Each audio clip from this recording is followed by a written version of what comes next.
get into around the world news update for this 18th of July 2025. My name is Paul Kasanda, and of course, let's get to what's happening in as much as news stories from across the globe is concerned. Humanoid Great Wall.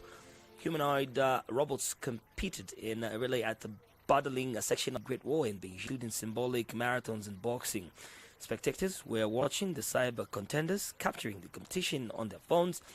I watched their contenders capturing the competition on their phones. I watched their half marathon in April. Before now, I'm paying attention to the running events. Expressed an event attendee. 8 humanoid robots, each fitted with advanced energy cubes on their chests, launched an impressive race as spectators cheered along the ancient walkway. According to the local media, the robots who carried the robots will carry the cubes to various UNESCO World Heritage Sites and iconic landmarks across and 6 to begin at the National Speed Skating Oval. As the first major international event centered on humanoid robots as main competitors, the games will close on August 17. 114 billion trade gap. South African Deputy President Paul Mashatile addressed the South Africa-China Investment Forum in Beijing on Thursday, calling for stronger economic ties while highlighting a growing trade imbalance that favors China. Mashatile, speaking to business leaders and officials, praised the unresolved trade imbalances. This trade imbalance has resulted in an accumulated cash overflow of about 114.8 billion United States dollars from South Africa to China. This calls for urgent action, he warned. South Africa mainly exports raw materials and minerals, infrastructure, energy, and green technology sectors. This event afforded us an opportunity to. We have also come here as part of reflecting on the evolving strategic trajectory of the South Africa-China relationship and reaffirming both countries' commitment to deepening mutual cooperation in support of inclusive economic growth and sustainable development. As South Africa, we want to continue to build. We have seen substantial growth since the establishment. Work, passion, and never giving up. The CR7 Life Museum, situated with an upscale shopping mall on the Colon Peninsula of the city, features 40 exhibits, including trophies, life-size statues, and personal memorabilia in a year-long display. Organizers anticipate 12 million visitors during the museum's year-long run in Hong Kong before it relocates to mainland China. Refrigerated lorries transporting the bodies of Ukrainian soldiers were seen on Thursday for the latest exchange between the sides. Footage also shows specialties in protective suits and unloading bodies from the vehicle. Russian President Vladimir Medinsky announced that Moscow and Kyiv had conducted another transfer as part of the agreements. Were handed over to Ukraine today. We received 19 bodies of our fallen soldiers, the statement read. Meanwhile, the coordination headquarters of the treatment of prisoners of war in Ukraine confirmed the return of Kherson regions as part of the Russian Federation, as well as for Ukraine to adopt a neutral, non-aligned and non-nuclear stance. Border 2-point traction of a secondary wall in Santa Teresa on its southern border with Mexico, which, according to the East government, will reinforce the existing steel fence that already divides the two countries. Footage from Thursday shows excavators digging trenches and moving earth with military vehicles monitoring the site. Border authorities say the new wall, standing over 5 meters high, was ever. Migrant advocacy groups have criticized the project, arguing the wall will do the little to contain migration as it fails to placed, and U.S. consumers will be burnt of Trump tariffs. The imposition of tariffs on Mexican tomatoes by Washington will mainly affect consumers in the United States, said Jesus Salvador Gonzalez Martinez, Secretary of Economy of the state of San Luis Potosí, during an interview on Wednesday. The imposition of a 17% countervailing duty on the tomato exports from Mexico to the U.S. is something we have been closely monitoring and addressing since April, and of course we do not agree with this unilateral measure by the United States, and I believe the main party affected will be the end consumer in the United States, Gonzalez Martinez emphasized. In addition, the Secretary of Economy pointed out that the United States is not. Finally, he did not rule out the Europe may become a market to conquer in the future, but for now they prefer to focus efforts on penetrating the Asian market. The European market is very important for agricultural products, but at this moment I believe the Asian market offers better conditions because from Japan you can branch out to other countries like China, Vietnam and Hong Kong. So it's important to reach that large, high volume, very dynamic market. It is also a complex market to access, but precisely because of that it represents a great challenge and many opportunities, since it's a market that has not been actively targeted with agricultural products from Mexico.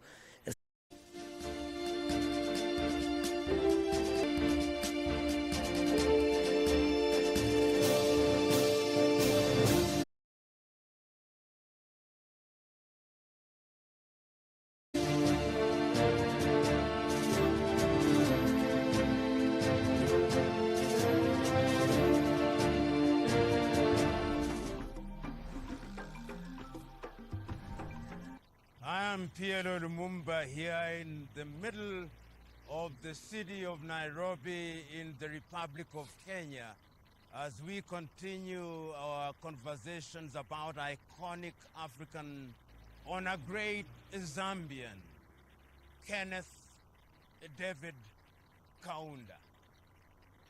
Kaunda is iconic, and he begins to enter the political arena of what today is known as Zambia in 1949, when he offers himself as an interpreter for a white man called Stewart. Subsequently, in the late, Kaunda joins the African National Congress.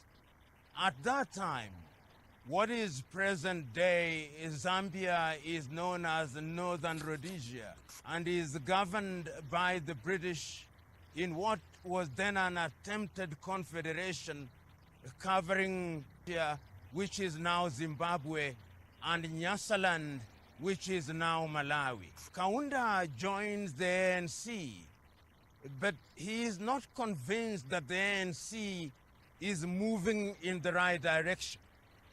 And it is important to distinguish that the ANC is in Zambia 1958 and 1959. Kaunda moves away from the ANC and founds the Zambia African National Party. And the Zambia ZAPU is a party that is designed to focus on the interests of Africans. And Kaunda begins to agitate, but it must be remembered that Kaunda was the quintessential Christian who wants everything to be done peacefully. But he engages in agitation, and for that reason he is arrested. And when he is arrested and is released in January 1960, he comes out of prison and finds that a new United National Independence Party unit. Kaunda joins the party, and when he joins the party, immediately he is recognized for what he is, a nationalist of a unique kind. And the British also recognized that he is one who ought to be given pride of place.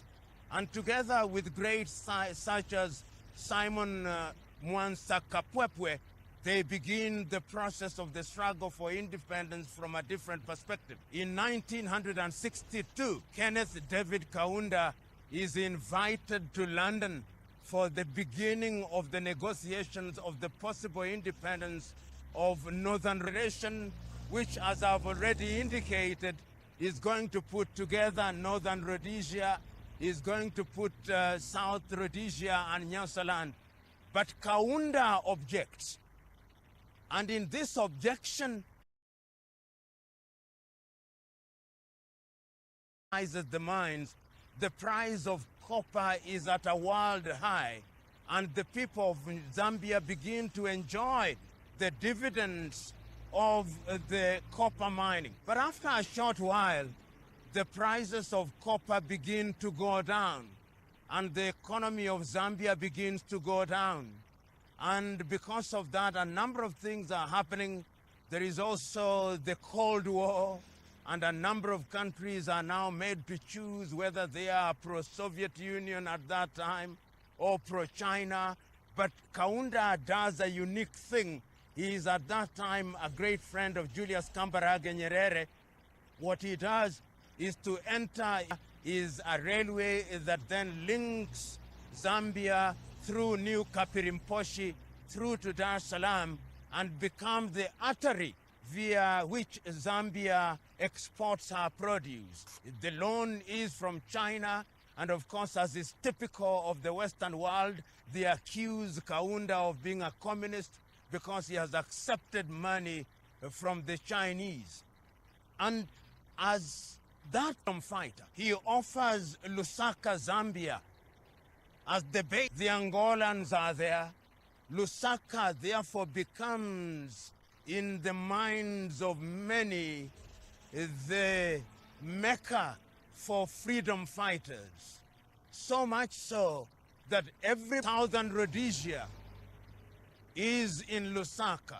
The fighting that is being waged by ZANU, PF, and ZAPU. Times Lusaka is bombed by the Ian Smith regime in Rhodesia and also Botha. And because of his activities, he becomes a part of the frontline states. And those frontline states, together with Mwalimu Julius Kambarage Nyerere, of course, Kaunda is under siege. So much under siege internally that in 1972, he is seen as being authoritarian when he makes UNIP the only party in Zambia, and he coins the phrase, "One Zambia, one nation." And he also comes up with, it must be seen in the context at that time when Great Tanzania has Ujamaa, Apollo Milton Obote in Uganda has the Common Man's Charter. Here in Kenya, we also have Dalliance with Session of Paper number 10 of 1965. And humanism is Kaunda's philosophy. And when he is asked,